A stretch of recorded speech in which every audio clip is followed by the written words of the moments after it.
Assalamualaikum warahmatullahi wabarakatuh. Selamat sore, salam sejahtera untuk kita semua. Apakah suara saya sudah terdengar? Sudah, Dok.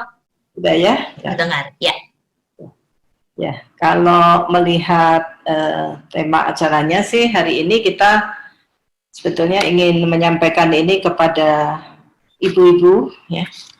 Jadi yang saya hormati dan saya cintai ibu-ibu dari putra-putri, balita maupun yang di atas 5 tahun. Jadi sore ini saya akan sampaikan sedikit membagikan mengenai pneumonia pada anak ya. Jadi kalau kita melihat sebetulnya pneumonia itu apa sih? Pneumonia atau bronkopneumonia itu adalah peradangan pada jaringan paru.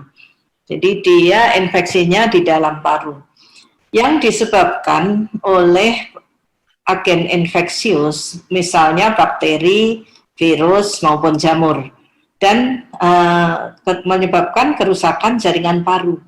Makanya pneumonia itu harus dirawat karena memang kondisi anaknya biasanya sesak karena terjadi kerusakan jaringan paru baik sedikit maupun banyak ya. Nah, secara epidemiologi atau angka kejadian ya ibu-ibu, epidemiologi ini adalah angka kejadian. Pneumonia merupakan penyebab utama kematian sebetulnya sampai saat ini, yang mana hal ini sering dilupakan. Padahal 17% dari anak balita di seluruh dunia ini angka kematiannya disebabkan oleh pneumonia. Oleh karena itu sampai dikatakan sebagai pembunuh yang dilupakan, the forgotten killer ya, oleh WHO.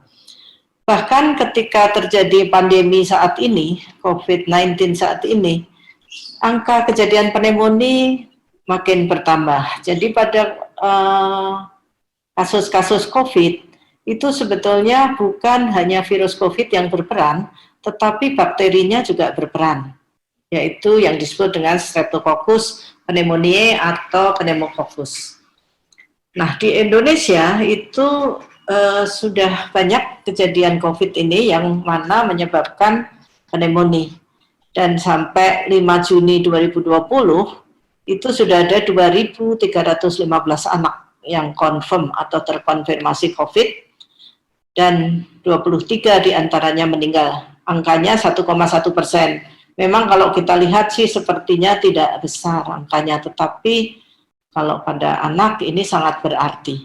Jadi kalau kita lihat kematian pneumonia itu tidak sedikit, yaitu 17%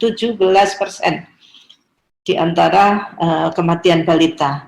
Nah, Indonesia ini sampai saat ini dianggap masih tinggi. Oleh WHO itu kita ada di urutan ke 8 untuk angka kejadian pneumonia. Jadi kita masih sejajar, tidak banyak berbeda dengan negara-negara India, Nigeria, Pakistan, Ethiopia, China, Bangladesh ya. Jadi kita itu angkanya ada di 147 per 100.000 kelahiran hidup angka kejadiannya. Jadi ini masih termasuk tinggi. Bahkan dikatakan setiap 2 sampai 3 jam ada setiap jam itu terjadi kematian balita karena pneumonia ini sebesar 2 sampai 3 anak.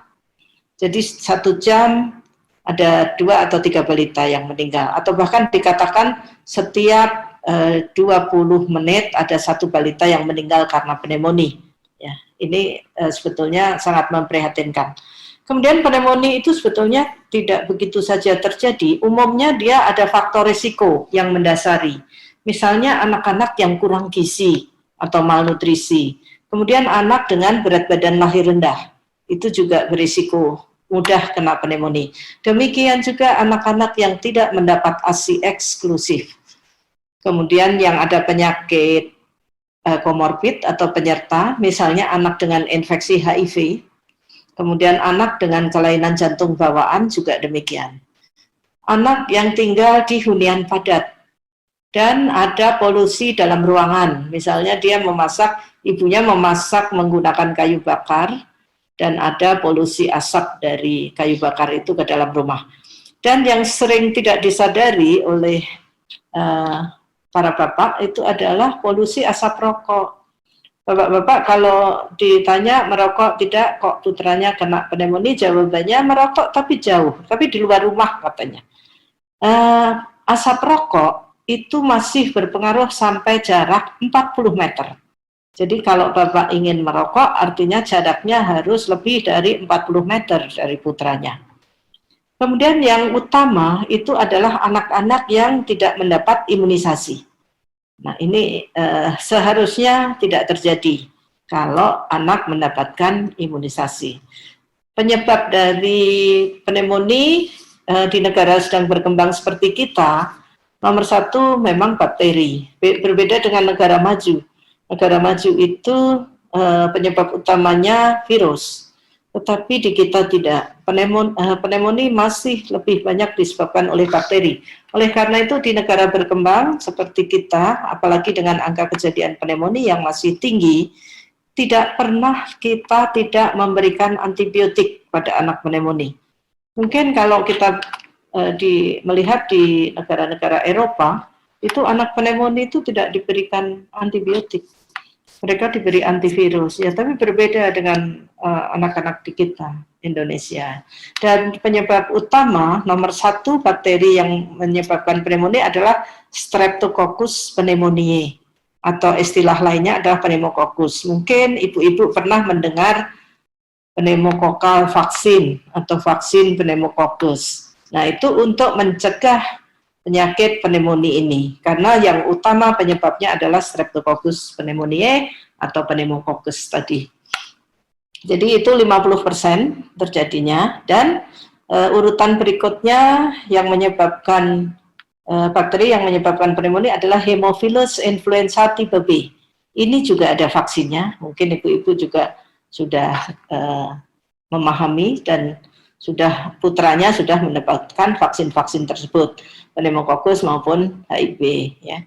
Penyebab lain banyak, misalnya jamur, virus, tetapi angka kejadiannya 30%. Tetapi tidak hanya tunggal penyebab virus, itu biasanya nanti akhirnya tertumpang oleh bakteri, yaitu pneumococcus ini. Oleh karena itu pneumonia di Indonesia tidak di inisial terapinya atau pengobatan awalnya bukan antivirus tetapi antibiotik untuk Streptococcus pneumoniae tadi.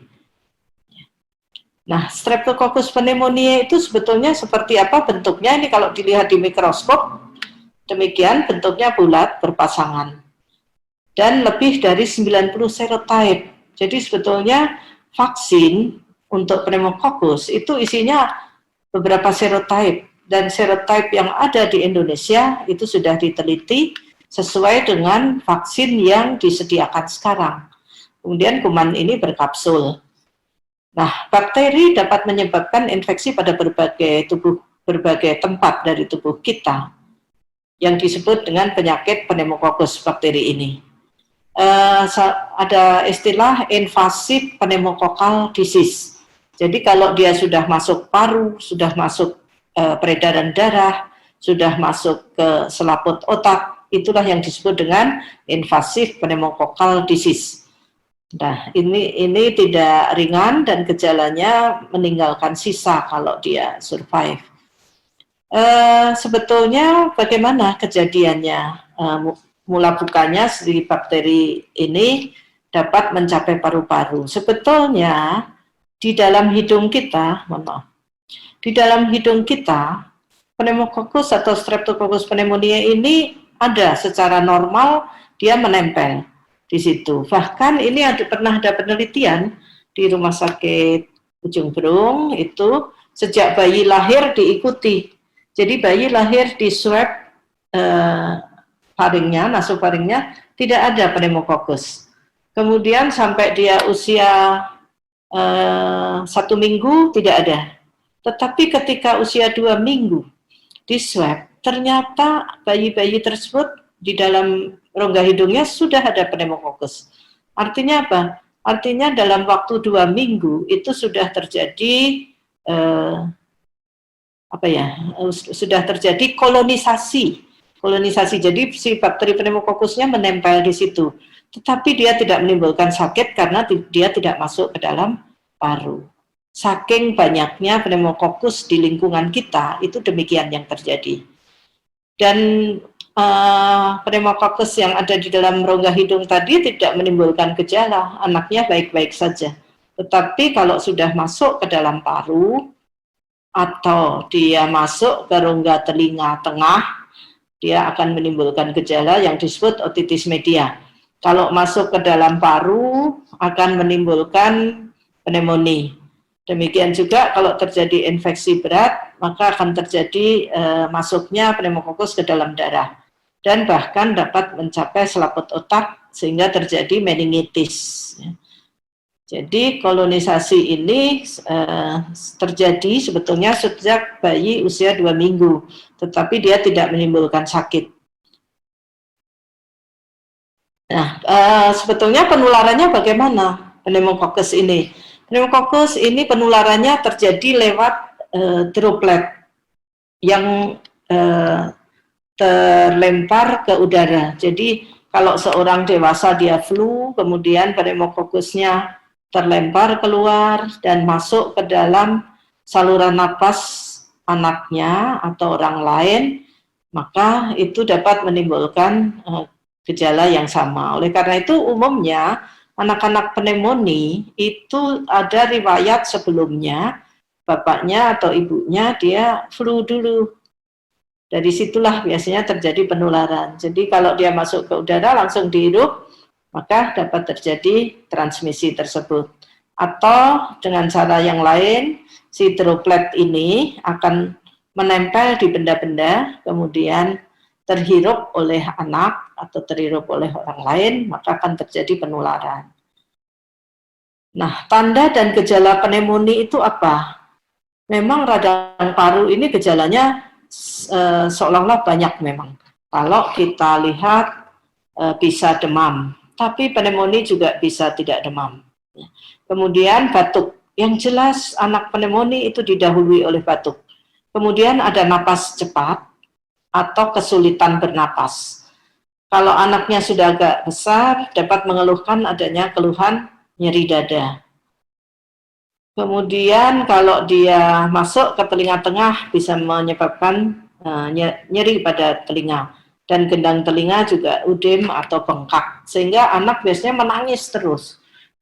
Pada waktu flu kemudian dia menangis dan tidak tidur, hati-hati itu ada udema atau pembengkakan pada gendang telinga. Kemudian bisa juga anaknya mengantuk, itu pada otitis media ya, gejalanya demikian. Kemudian kalau sampai terjadi meningitis, maka akan terjadi kaku pada leher atau kaku kuduk istilahnya. Kemudian juga bisa menyebabkan demam, sakit kepala kalau sudah bisa mengeluh, kemudian fotofobi atau mata silau terhadap cahaya. Dan anaknya seperti kesadarannya seperti bingung atau confused ya. Kemudian komplikasi dari penyakit pneumokokkus itu apa saja? Jadi kalau pneumonia kemungkinan dia bisa terjadi gagal napas, ya. Kemudian bisa juga terjadi abses paru, ya. Atau dapat juga terjadi efusi, jadi ada cairan di dalam parunya. Kalau terjadi meningitis, maka akan terjadi gejala sisa yang lebih berat. Jadi anaknya bisa ada gejala kejang, kemudian dapat juga terjadi sumbatan cairan di dalam otak yang disebut hidrosefalus. Kadang-kadang meninggalkan gejala sisa yang disebut retardasi mental, itu kalau dia kena pada selaput otak. Dan dapat juga terjadi gangguan motorik, misalnya kelumpuhan, atau gangguan inteligensi, jadi gangguan belajar, gangguan pendengaran. Kemudian juga beberapa masalah perilaku, dan yang paling tidak kita harapkan pada meningitis itu terjadi kematian. Kemudian usia yang rentan terhadap pneumokokkus atau kejadian pneumonia itu adalah anak-anak usia balita, terutama yang di bawah 2 tahun. Kalau kita lihat pasien-pasien pneumonia kita itu kecil-kecil, jarang pneumonia terjadi pada usia 10 tahun misalnya. Yang 81% kematian karena pneumonia ini pada usia di bawah 2 tahun. Tapi dengan adanya vaksin, kita harapkan sebetulnya angka kematian ini harus turun drastis atau signifikan. Yang rentan juga terhadap pneumonia, nanti mungkin Dr. Ica akan menyampaikan, adalah lansia, usia lanjut. Biasanya di atas 65 tahun itu juga rentan terhadap pneumonia. Kenapa pada usia anak dia berisiko? Balita itu sedang membentuk sistem kekebalan tubuh, sistem imunitas. Nanti baru tercapai betul-betul itu di usia 5 tahun untuk anak Indonesia. Oleh karena itu, kejadian pneumonia maupun TBC maupun penyakit saluran napas yang lain itu sebagian besar adalah anak-anak usia di bawah 5 tahun. Karena antibodi dari yang didapat dari ibu sudah mulai hilang, sementara sistem kekebalan tubuhnya masih belum matang. Dan sudah mulai terjadi kolonisasi bakteri tadi. Bahkan pneumococcus itu sudah ditemukan ketika bayi berusia 2 minggu di dalam tenggorokannya atau di dalam hidungnya. Nah, ini hasil penelitian ini mengingatkan kita untuk pentingnya imunisasi pada balita atau pada putra-putri kita. Ya. Jadi sebetulnya sih kalau dikatakan mahal ya bolehlah, tetapi kita harus ingat apakah ibu membeli tas yang mahal bermerek, sepatu bermerek, kemudian handphonenya juga yang mahal, yang bagus. Makan-makan sama teman kan nggak murah tuh. Kalau di kafe-kafe itu kadang-kadang sekali makan bersama-sama teman kita bisa menghabiskan uang 500.000. Nah, apakah ini dulu atau vaksin untuk putra-putri kita yang kita dulukan? Itu saya rasa perlu dipertimbangkan. Ya. Jadi di sini peran orang tua itu penting untuk menentukan apakah anak harus diberikan imunisasi pneumococcus tadi atau tidak. Karena imunisasi pneumococcus memang belum masuk di dalam program pemerintah, belum masuk dalam PPI, program pengembangan imunisasi. Jadi sifatnya masih mandiri sampai saat ini. Walaupun saat ini sedang diperjuangkan ke Kementerian Kesehatan untuk menjadi vaksin pemerintah, yang program pemerintah atau PPI tadi. Jadi sebagai orang tua kita harus melindungi anak-anak kita dengan cara menyediakan lingkungan yang sehat. Kalau lingkungan kita penuh dengan orang sakit, tentu saja juga itu tidak melindungi anak. Kemudian mencegah, jangan sampai anak menjadi sakit pneumococcus tadi, ya, dengan cara imunisasi. Dan kalau terjadi gejala dari, terutama ini pneumonia yang akan saya sampaikan, kalau terjadi gejala pneumonia, ibu harus bisa mengenali, sehingga harus segera membawa ke dokter. Karena saya lihat banyak ibu-ibu tidak tahu bahwa putranya itu sesak. Oh, ternyata sesak ya dok, ketika kita periksa, sesak bu ini putranya, baru sadar. Oleh karena itu, ibu-ibu ini akan saya ajarkan sedikit bagaimana mengenal pneumonia untuk di rumah, ya. Tidak pakai alat apa-apa ibu, bahkan deteksi dini pneumonia balita ini dan sudah disusun sebagai pedoman oleh Kementerian Kesehatan. Update terakhir tahun 2018. Ini asalnya dari adopsi dari WHO, ya. Dari WHO kemudian disesuaikan dengan kondisi di negara kita. Ini sudah menjadi pedoman. Ibu-ibu tidak perlu sulit menentukan ini anak kira-kira sesak atau tidak. Ini anak pneumonia atau bukan. Hanya dengan 2 cara, Ibu, yaitu 1, menghitung napas anak dalam 1 menit. Menghitung napas itu harus 1 menit. Pakai jam tangan yang ada detiknya. Jadi 1 menit kita hitung berapa napasnya. Kalau usia kurang dari 2 bulan, itu kalau 60 atau lebih, itu artinya napasnya cepat. Kemudian usia 2 bulan sampai 12 bulan, kurang sehari, itu 50 batasnya. Jadi kalau 50 atau lebih artinya napas cepat. Kemudian kalau usia 1 tahun sampai 5 tahun kurang sehari, 40 batasnya. Jadi kalau napasnya 1 menit kita hitung 40 atau lebih, berarti dia napas cepat. Pada anak yang napas cepat harus langsung kita lihat apakah ada tarikan dinding dada bagian bawah ke dalam. Singkatannya TDDK, tarikan dinding dada bagian bawah ke dalam. Nah, ini seperti gambar yang di samping ini.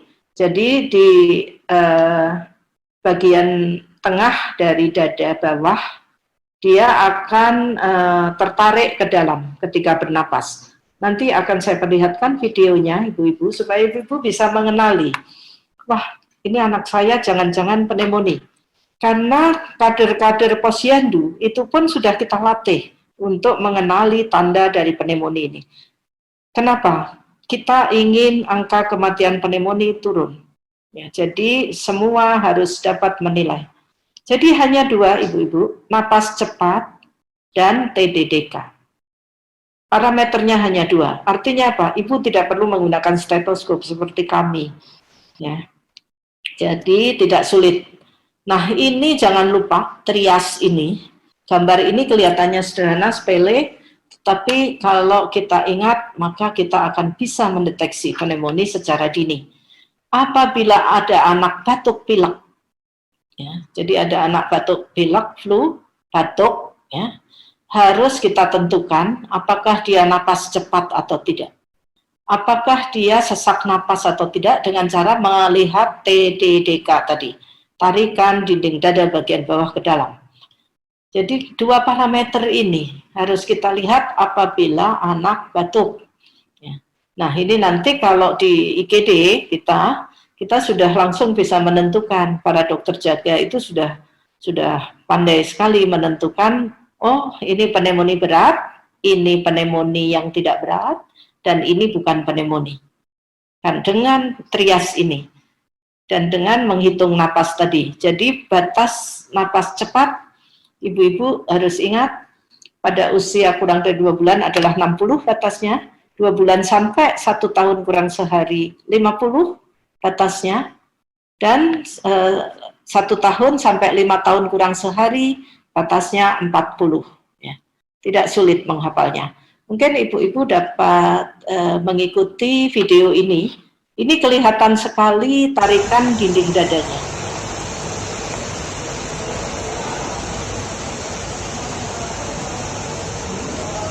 Di bawah ini, inilah yang disebut TDDK. Ya. Sekali lagi saya putar.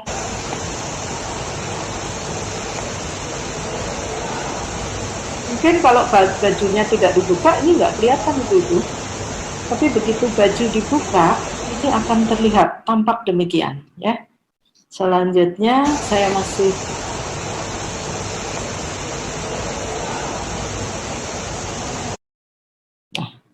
ini juga, kalau kita lihat, sepertinya anak ini tidak sesak sepintas. Tapi ketika dibuka, kelihatan ada TDDK, tarikan dinding bawah ke dalam. Udah.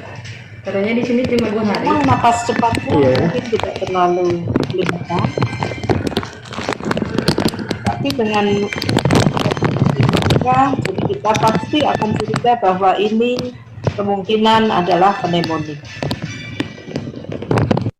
Ya.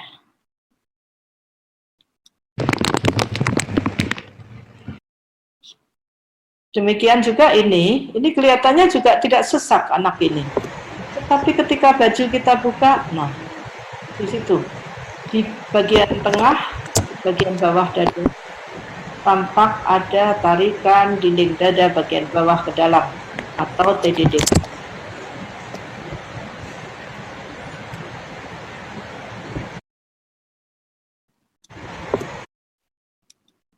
Ini pun demikian. Kalau kita lihat setelah baju dibuka tuh kelihatan perutnya dan dadanya naik turun. Biasanya ibu-ibu dalam mengungkapkan sesak napas ini dapat saja mengatakan bahwa perut dan dada naik turun seperti pada pasien kelihatan.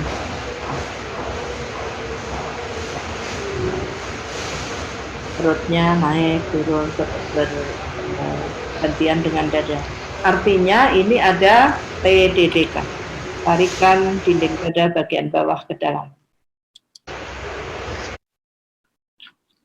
Saya rasa video-video tadi dapat membekali ibu-ibu bagaimana mengenali sesak napas pada anak. Nah, untuk melindungi anak dari penyakit pneumokokus tadi, terutama pneumonia tadi, maka jangan melupakan usaha atau upaya pencegahan, yaitu imunisasi. Jadi imunisasi itu merupakan hak yang harus diperoleh oleh seorang anak. Dan imunisasi ini akan menurunkan angka kejadian penyakit yang dapat dilindungi tadi. Ini kalau kita lihat rekomendasi vaksin pneumokokus itu telah ada direkomendasikan oleh WHO. Hanya masing-masing negara mungkin kemampuannya berbeda-beda. Untuk beberapa negara maju terutama itu sudah merupakan imunisasi yang rutin dilakukan di dalam program. Tetapi untuk kita Indonesia memang pneumokokus ini masih menjadi imunisasi yang mandiri. Tetapi alangkah baiknya memang anak-anak mendapatkan untuk imunisasi atau vaksinasi pneumokokus ini. Jadi kalau ibu-ibu sekarang zamannya sudah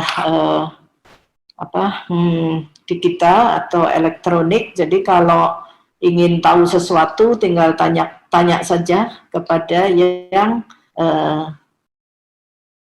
berwenang. Misalnya ibu browsing di Google, kira-kira mana yang bisa dipercaya, itu boleh dibaca-baca di situ. Jadi baca tentang vaksin yang akan diterima putranya, itu ada. Kemudian kira-kira apa yang menjadi pertanyaan, dan catatan imunisasi ibu bawa kepada dokter yang akan memberikan imunisasi pada saat kunjungan. Nah, ini ada suntikan yang memang mengurangi rasa tidak nyaman. Jadi ini harus dipakai cara tertentu. Misalnya anaknya diberi ASI, kemudian ditenangkan, kemudian pakai mainan. Jadi biasanya di ruang praktek dokter anak itu ada mainan. Kemudian anaknya perhatiannya dialihkan sehingga pada saat disuntik dia tidak takut. Ini penting sekali karena jangankan anak yang divaksin COVID, orang dewasa juga ada yang takut, ya. Kemudian kalau kita lihat imunisasi untuk mencegah penyakit pneumokokus tadi, antara lain adalah imunisasi PCV. Ya. Dan PCV ini yang sekarang banyak digunakan dan bermanfaat sekali untuk mencegah pneumokokus ini adalah PCV 13. Ya. Jadi kita diberikan pada usia 2 bulan, kemudian 4 bulan, dan 6 bulan. Dan satu lagi pada usia 12 sampai 15 bulan. Jadi anak mendapat 4 kali.